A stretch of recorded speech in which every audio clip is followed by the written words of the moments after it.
సంత్ సేవాలాల్ మహారాజ్ ఆధ్యాత్మిక గురువే కాదు, బంజారాలను సమాజంలో చైతన్యపరిచిన గొప్ప వ్యక్తి అని రాష్ట్ర అటవీ పర్యావరణ మరియు దేవాలయ శాఖ మంత్రి కొండా సురేఖ అన్నారు.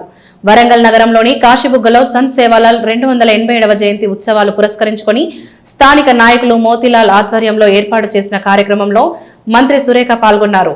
బంజారాల గురువు సంత్ సేవాలాల్ ఏప్రిల్ 15వ తేదీన 1739లో అనంతపూర్లో జన్మించాడు అని, బంజారా జాతి అభివృద్ధికి ఎంతో కృషి చేశాడని, ఆనాడు తండాలలో ఉన్న మూఢనమ్మకాలను నిర్మూలించడంలో సంత్ సేవాలాల్ మహారాజ్ ఎంతో కృషి చేశాడని, మద్యపానం ధూమపానానికి అందరూ వ్యతిరేకంగా ఉండాలని ఆనాడే ఆయన బోధించాడని, ముఖ్యంగా జీవహింస నిర్మూలించాలని సంత్ సేవాలాల్ మహారాజ్ అన్నాడు అని, ముఖ్యంగా మహిళలకు సమాన గౌరవం ఇవ్వాలని ఆనాడే సేవాలాల్ మహారాజ్ అన్నాడని, ఆయన ఆశయ సాధనలో ప్రతి ఒక్కరూ కృషి చేయాలని మంత్రి సురేఖ అన్నారు. మరియు జిల్లా కలెక్టర్ గారు ఈ 287వ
జరుపుకోవడం ప్రభుత్వ తరఫున చాలా ఆనందంగా ఉంది. కాబట్టి ఇప్పుడు మీరు చాలా కోరికలు కోరిన దాంట్లో ఎక్కడా కూడా మరి తప్పు లేదు. ఎందుకంటే మీ 2 టెంపుల్స్ ఏవైతే ఉన్నాయో అవి మీరు ఆల్రెడీ జాగా ఉందంటున్నారు. కాబట్టి ఏమైనా తక్కువ ఉంటే ఆ పక్కన ఒకవేళ గవర్నమెంట్ జాగా ఉంటే 100% కట్టిస్తాను. మీరేదైతే కమ్యూనిటీ హాల్ అంటున్నారో కమ్యూనిటీ హాల్కు మనకు రెవెన్యూ ల్యాండ్స్ అయితే లేవు. మీరైతే చూడండి అమ్మా, 500 యార్డ్స్ ఉన్నా కూడా పర్వాలేదు. మున్సిపల్ ల్యాండ్స్ కూడా లేవు, కుడా ల్యాండ్స్ ఉంటాయి. కుడా ల్యాండ్స్ అంటే వాళ్ళు పర్మిషన్ ఇవ్వాలి. ఏదో ఒక పద్ధతిలో మాత్రం మీ ఎందుకంటే అన్ని క్యాస్ట్లకు కూడా కట్టించాము, మీ క్యాస్ట్కి లేదు.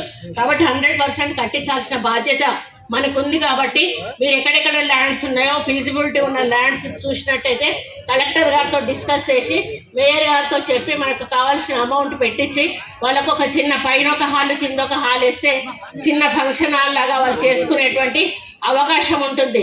అదేవిధంగా సేవాలాల్ విగ్రహ ప్రతిష్ట మరి మన కలెక్టర్ ఆఫీస్ ముందు చెప్పడం అంటే అది కొంత అంటే ఇబ్బందికరం. ఎందుకంటే అన్ని కులాల వాళ్ళు కూడా మా దేవుణ్ణి పెట్టండి, మా దేవుని మీరు ఏదైతే కమ్యూనిటీ హాల్ కట్టుకుంటున్నారో అక్కడే పెట్టుకుందాం. మీ యొక్క ఆ విగ్రహ ప్రతిష్ట కూడా మీ కమ్యూనిటీ హాల్ ముందు పెట్టుకుంటే అది సింబాలిక్గా కూడా ఉంటుంది. మీకు కూడా ఆయనకు గౌరవం ఇచ్చిన వాళ్ళు అవుతారు. కాబట్టి అదేవిధంగా కొన్ని డబుల్ బెడ్రూమ్ ఇళ్ళ విషయం కానీ ఇంకా కొన్ని గిరిజనుల ట్రైబల్స్ ప్రాబ్లమ్స్ గురించి కానీ చెప్పారు.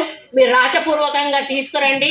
తప్పకుండా మా వల్ల అయ్యేటివన్నీ కూడా 100% మీకు చేస్తామని కూడా ఈ సందర్భంగా తెలియజేస్తా ఉన్నాను.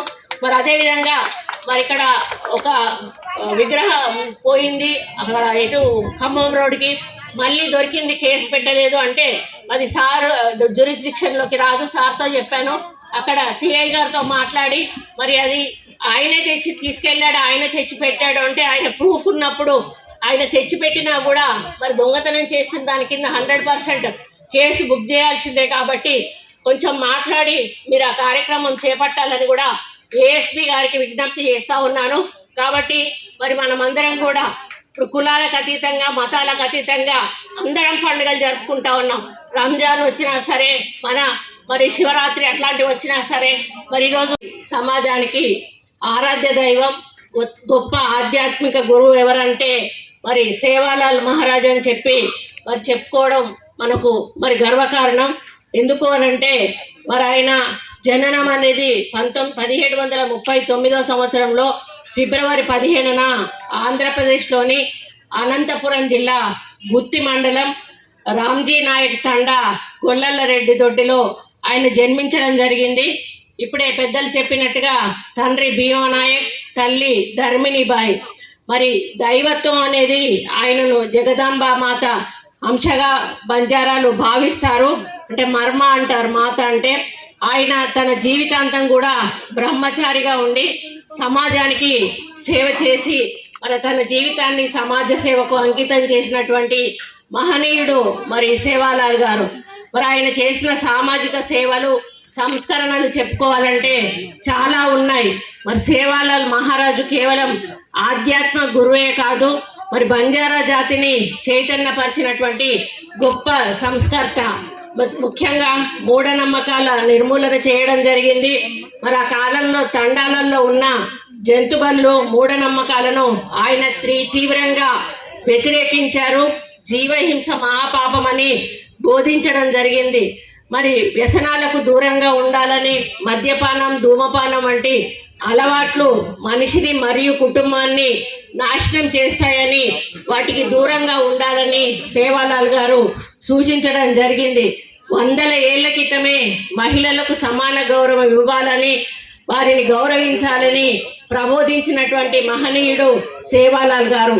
మరి ఆయుర్వేదం ఆయనకు మరియు ప్రకృతి వైద్యాల్లో అపారమైన ప్రజ్ఞ ఉండేది. రోగులకు ఆపదలో ఉన్న వారికి మరి తనే ఈ యొక్క వైద్యంతో, వారికి ప్రకృతి వైద్యంతో సహాయం చేసేవారు.